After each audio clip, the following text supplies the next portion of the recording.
Hello, welcome. Thanks for joining me. My name's Russell Trafford-Jones, and this is Broadcast Focus, where we learn about the people of broadcasting and the technology behind it. Not just broadcasting, but all of the media industries, because it takes people and it takes technology to do that. And by having a chat with lovely people like Paul Markham, we find out more about what we're interested in. How are you doing, Paul? I'm good, thank you. Yourself? I'm all right, thank you very much. So, Paul, tell us a little bit about yourself. Give you a little intro, and then we can talk about the history of broadcasting and where we are today. So, I've spent about 25 years in the broadcasting industry. A bit longer if you count like student radio and things like that. But I started off in the radio industry in the late 90s. I worked on some early technology for DAB, and then did a little stint in Australia.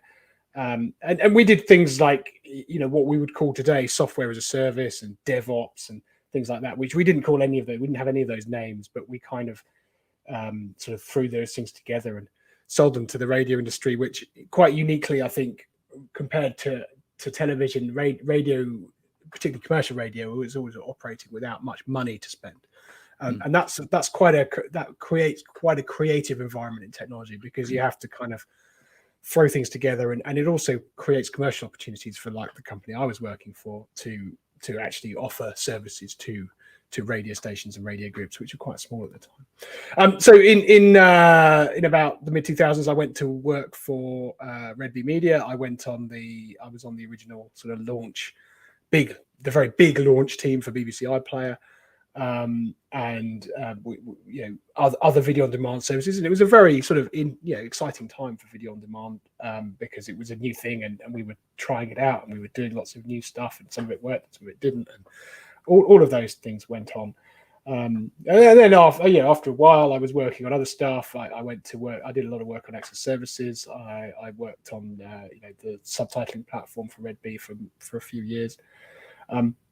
And I spent a couple of years at Discovery working on things like the Olympics for Eurosport. So I worked on Tokyo and Beijing Olympics, kind of distribution and on-screen graphics and things like that. And then, for getting on for a couple of years now, I've been working at Arqiva.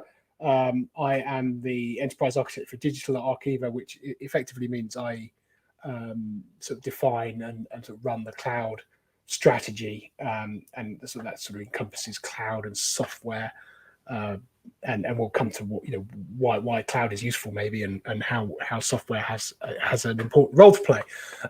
So I think just sort of going back across what I've just described, one of the things that does sort of link my career together maybe uniquely in broadcasting is that I've always worked with software in one form or another, whether it was sort of original software that we were using for DAB, or whether it was software for video on demand.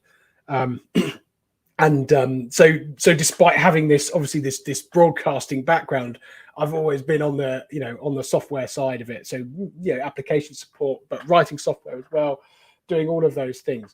And then we got involved with cloud, and obviously cloud really comes from a software perspective, and doing things for the sake of software. So it gives me that unique foot in two worlds, if you like, which has been, as it turns out, has been quite a useful career position.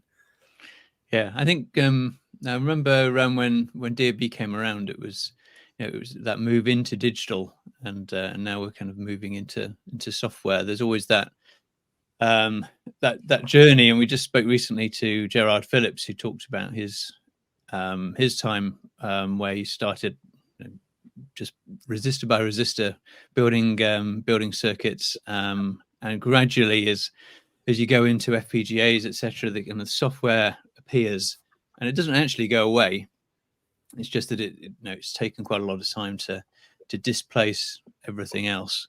But I guess from your perspective, your view is that what we used to do was a lot more radical than perhaps what we're up to now, in terms of the technology we're using. Do you think that's fair? Well, I guess technology starts from very lots of mechanical means, doesn't it? I mean, You go back 50 years and offices were full of people using typewriters, and giving work to other people using typewriters.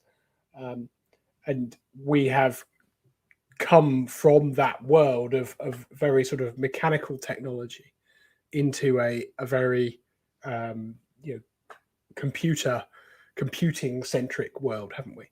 And that goes for every industry. From we talk about banking, we talk about government, all of these industry, all these areas of work were, for a very long time, they were people doing manual stuff, typewriting, writing, doing manual calculations, all of these things that have been sort of almost revolutionized in the last 50 to 100 years by technology. And broadcasting is no different, right? Because 200 years ago, I think we were inventing the telegraph, and it was all about Morse code. And then at some point somebody said, "Oh, well, we could invent the telephone," and then we've come on from that point. So there is a massive evolution, and I think I always find the story. So I grew up in Cornwall, near Poldhu, where Marconi launched his he set up his first transatlantic transmitting station in the early 1900s, and I was always fascinated by that story because here was this Italian guy who wasn't really being paid much attention to in Italy, and he came to London and said, "I want to send telegraphs wirelessly," and people must have thought he was absolutely crazy, right? I mean, this was witchcraft. If you go back to the 1880s, this was the whole idea of it would have been completely completely off the planet. And then he ended up setting up these massive great masts on the cliffs of Cornwall and sending signals across the Atlantic, or was it receiving? I can't remember which one he did first. I think maybe he was receiving first, but ultimately it was an absolutely fascinating time, because as soon as obviously you've achieved that, everybody is saying, "Wow, that's amazing. We need more of that. That's really cool. We want to be able to do more of that." And so we ended up with radio, and then we ended up with television, and those things ultimately stemmed from those early wireless experiments, didn't they? And here we are in the 2023 losing track of time, and we've all got a powerful radio in our pocket that's also a powerful computer and a powerful everything else, right? Yeah. And our world is held together by radio and by what was called wireless telegraphy. It's incredible, isn't it? And we've built this entire multiple industries. We've built multiple industries on this technology, on being able to send things wirelessly through the air. And what an incredible achievement it's all been. I think the challenge comes, doesn't it, when you start off, if we go back to thinking about the typewriters, you start off with typewriters, and then you end up with word processors, and then you get to speech recognition.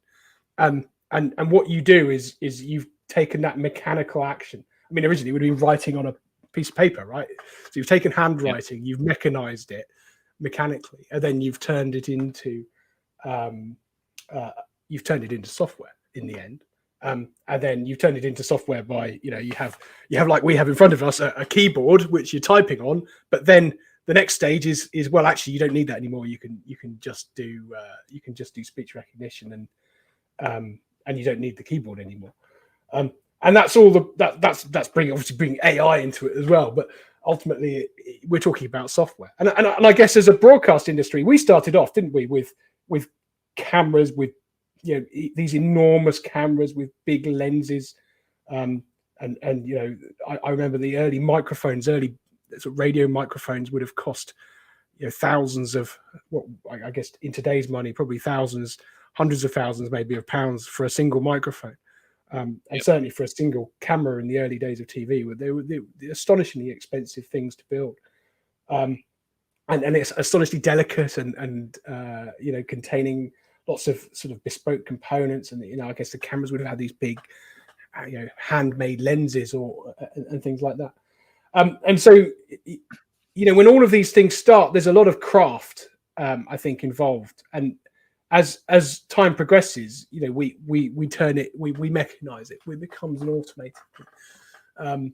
And so we start to mass produce microphones and cameras, and we start to mass produce film, and then videotape comes along. That's thanks to a whole electronics industry at that point. Yeah, so you've got a whole, so we've gone from effectively a mechanical world as it was in the 19th century, where maybe clocks and we had the whole piece about the Greenwich, the sort of longitude and the mean time, and creating the clocks, and how they use clocks for navigation. The clocks had to be very accurate, and that was all the height of technology. So and then we've sort of entered this electrical world where it's all about, as you mentioned, resistors and getting the electrical circuits right and the currents right in the right place. And then you introduce an audio, an analog audio or video signal into that, and you process it through electrical components. And then we've digitized that, and we've made it digital, which also ultimately makes it software, doesn't it? So instead of being an electronics challenge, it becomes a software challenge. And instead of being soldering a circuit board, we're writing code. And so this is not a transition that suddenly happened overnight. I think what is interesting is that throughout this period, as a broadcast industry, we've had to take on board knowledge and information from other industries. So, I suppose in the electronics era, we were saying, okay, well, we can learn things from electronics now. We can bring in people who understand analog electronics, and we can use that for signal processing. Yeah, well, you don't have to make your own capacitors all of a sudden. Yeah, suddenly you can buy off the shelf components. Exactly, you can buy off the shelf components. Engineers get taught electrical engineering, and then they can learn how to do digital signal processing and things like that. Sorry, not digital signal processing. We're talking about learn how to do analog signal processing. We're going to come to do digital signal processing. And I guess throughout that time, though, I guess broadcast engineering's been quite a sort of niche discipline, hasn't it? And as broadcast engineers, we've been very focused on cameras and microphones and getting those signals through the chain and plugging the right things into the right things, and it's all been a very sort of specialized industry. And of course, what comes with more technology and more digitization and more software is more complexity and more sophistication and more layers of sophistication, and ultimately more people, right? So there's, I guess if those early days of radio and television, there would have been like a handful of people who were running those services, from including all of the engineers and everyone else. And today, obviously, we have many more people who have many more roles to play in putting together those things, whether they're the software engineer who wrote the code, or there's a whole, if you look at even what we're doing now, we're the technology that's making this this thing happen that we're doing. If we look at that, it's got layer upon layer. It goes back to Tim Berners-Lee and his web browser, which we're looking at, and all of those other things. So we're in this place where we've got all of these different things, and I think one of the things that's always meant that broadcasting is slightly different from, let's say, banking, is that we have an awful lot of data, don't we? And in the old days, I suppose in the analog days, that data was big bandwidth analog signal data. Sure. But in 2023, it's a lot of digital data. And when we look back 20 years, so one of the interesting things about being in the radio industry 20 years ago was, of course, audio data is still a lot of data, but it's a lot less data than video. So in the early 2000s, we were able to do things in radio with with audio that we're only really now doing with video. Or maybe we did it with the video a few years ago, but nevertheless, there was a considerable lag, and that's because the data bandwidth available to IT networks in general and the internet and all the rest of it was a lot less. But in the early 2000s, we were able to do things like send audio clips around the internet. I know it sounds trivial now, doesn't it? But that was a sort of innovative way at the time to distribute bits of radio content. Yeah. And I think what's interesting with this is that because we have this big data requirement that lags us, particularly in the video sort of TV industry, that lags us behind other industries, that we have there's a sort of knowledge gap where actually, if you go and look at all of the stuff that's happened in fintech or in internet search or in social media, even if you look at certainly e-commerce, you look at all of these software disciplines, they've actually got 20 years of development under their belts of how they do these things that actually as a broadcast industry we haven't really, because we only started doing some of the things that they're doing relatively recently. So if you look at user experience for example, the user experience is something that e-commerce has been focused on for 25 years. It's only really something that the broadcast industry has been thinking about for about 10 to 15 years. Mm-hmm. And so there are other disciplines, when we get into things like containers and Kubernetes and all of the software management ecosystems. So when we talk about continuous integration and automated testing and all of these software disciplines, there's quite a lot of expertise, quite a lot of road traveled in how to do these things and how to do them successfully. And it's these are areas of expertise and skills that we're short of in broadcasting, quite honestly. I mean, the world is short of to some extent. But I guess because other industries have sort of had a head start here, we're almost playing catch up a bit and struggling to sort of get our head around how we achieve some of these things. It seems a bit weird because there's so many people who, are part of the IT industry who do these things day in, day out. So it feels like there should be a massive pool.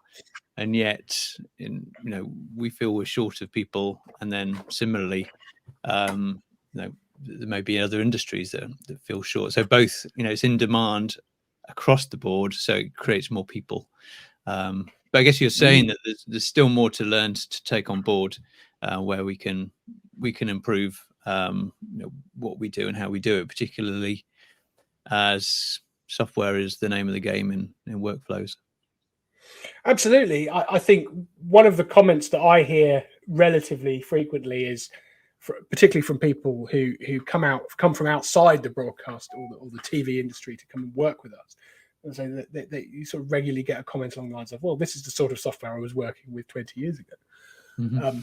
And that normally refers to something like some sort of Windows Server application that you have to that it will only run on an interactive session and has to be manually installed and configured through through UI screens and boxes ticked here and whatnot. I mean, these are the sorts of things that people sort of worked with 20 to 30 years ago, and they sort of expressed this shock when they encountered them in production use in TV and broadcasting. And I think those are applications that no doubt still perform the function that they've got, but because they are from that sort of almost that bygone era, they become much more difficult to deal with, especially in a world where we've got escalating security concerns. We need to be performing more regular updates. We need to, and we have this expectation from our customers and our stakeholders that we are able to deploy. If there's a bug, that we can deploy a fix in days or hours, not weeks or months. And again, when people are used to big social media platforms where if there's a glitch on Facebook, you know, generally it gets fixed within hours, right? If not less than that. So I think there is a whole world out there that's moving at a speed that we've never had to move at before.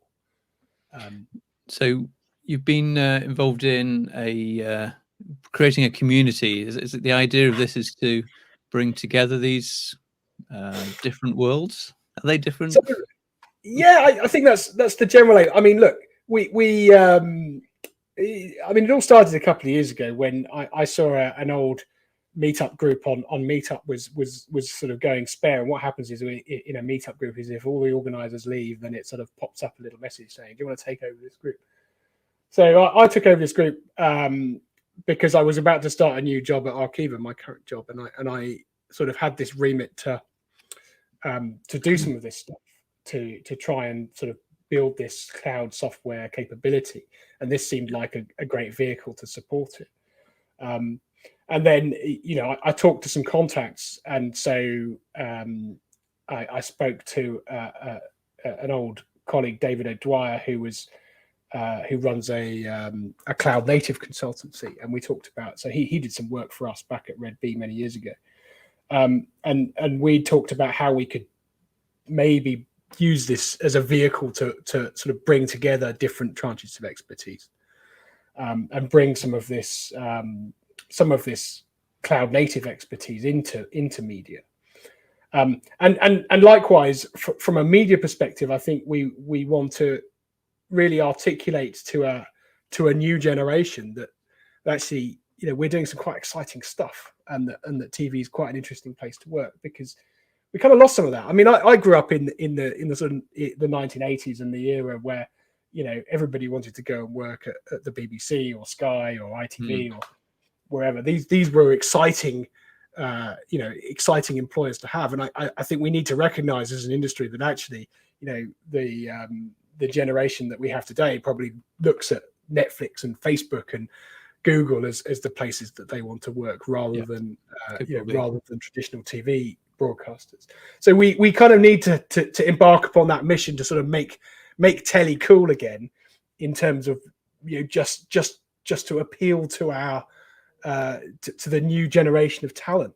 I think, you know, I know you've spoken to Polly, haven't you, to Polly Hickling, and I think one of the things that I remember her saying was that, you know, the enrollment on the media specific degree courses has you know, almost, you know, significantly gone down, hasn't it? It's dropped from the floor across the board.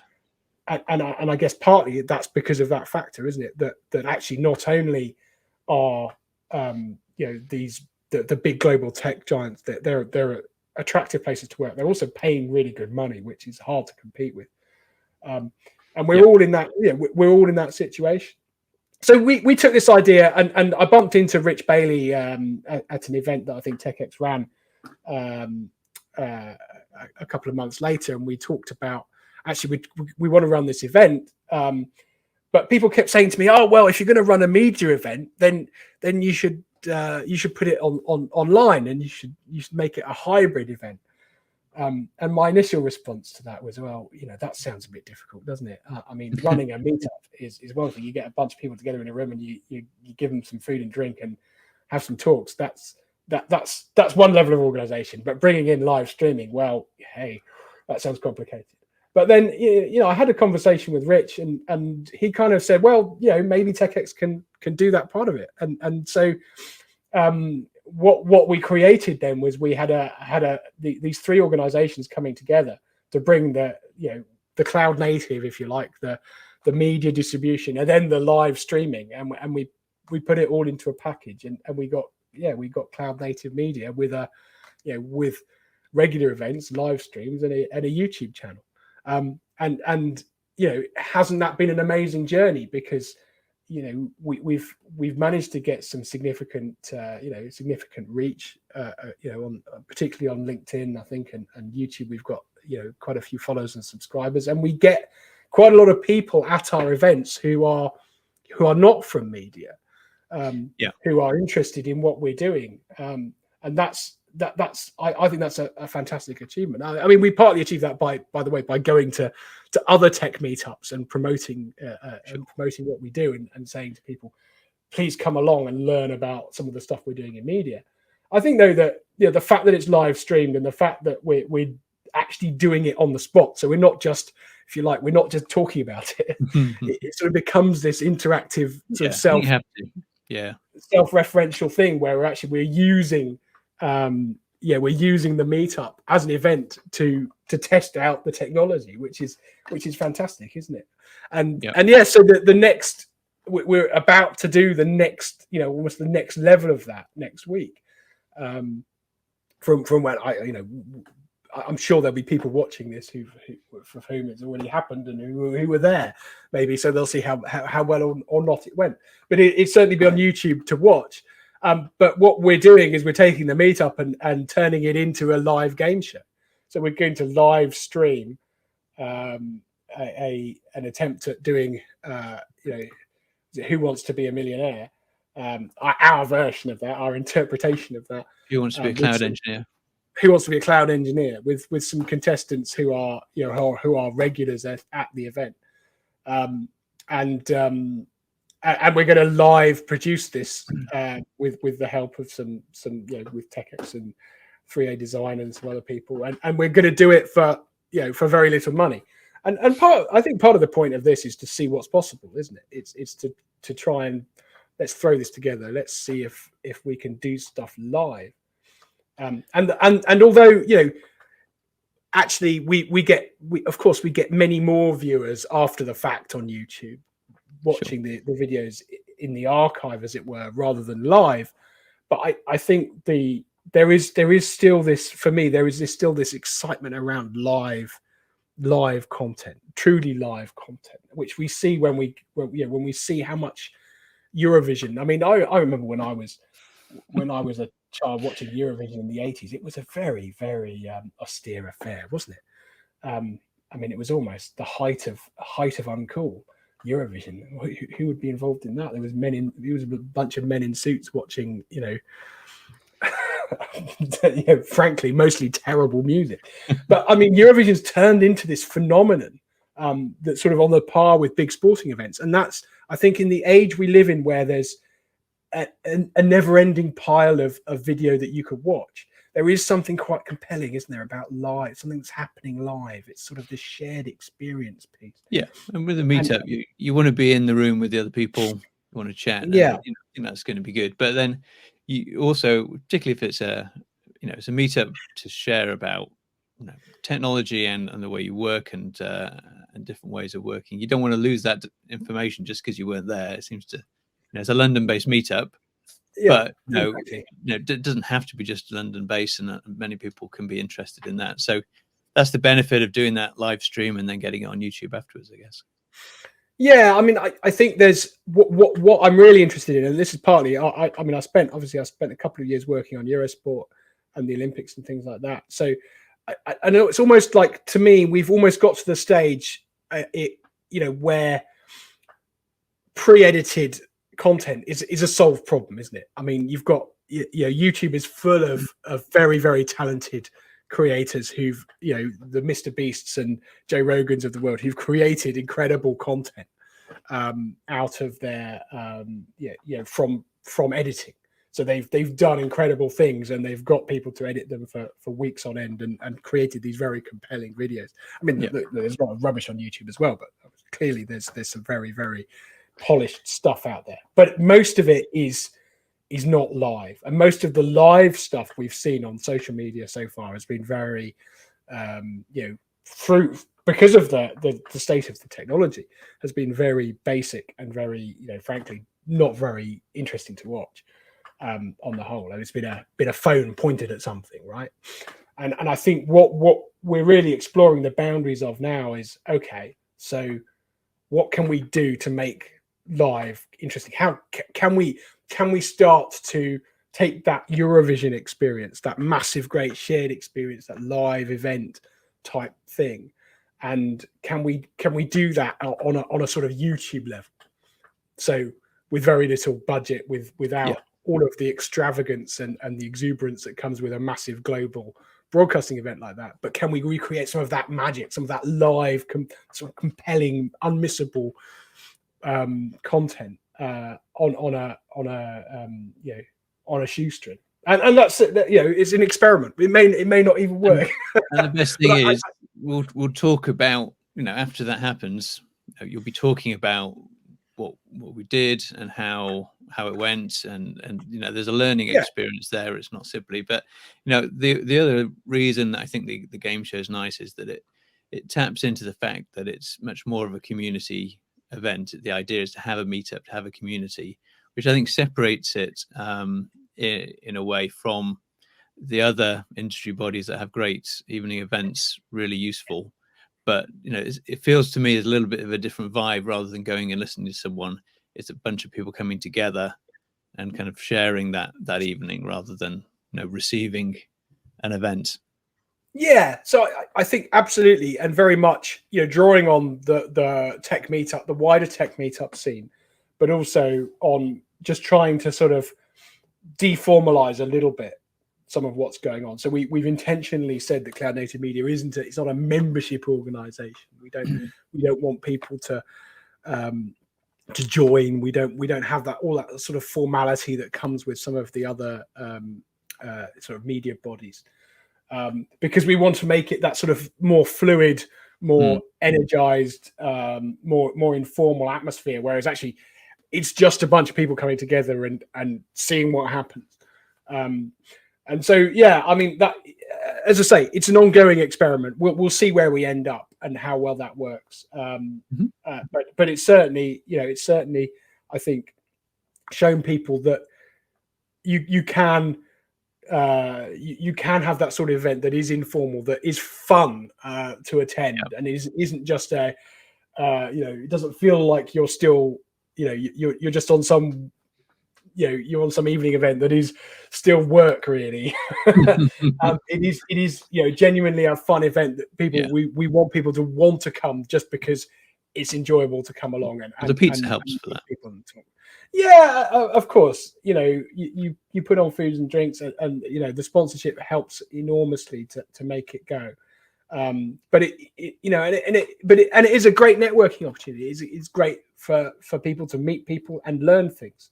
And as I say, that, you know, we really want to encourage that wider participation as well from outside media. So people who work in fintech, or who work in e-commerce, or work in, you know, UX design, or all of these areas that might look at a Simpty event and think, well, that's not for me because I don't work in media. Or what even? I mean, actually, to be fair, most of them probably go, well, what even is Simpty? Why is it? What's the big deal?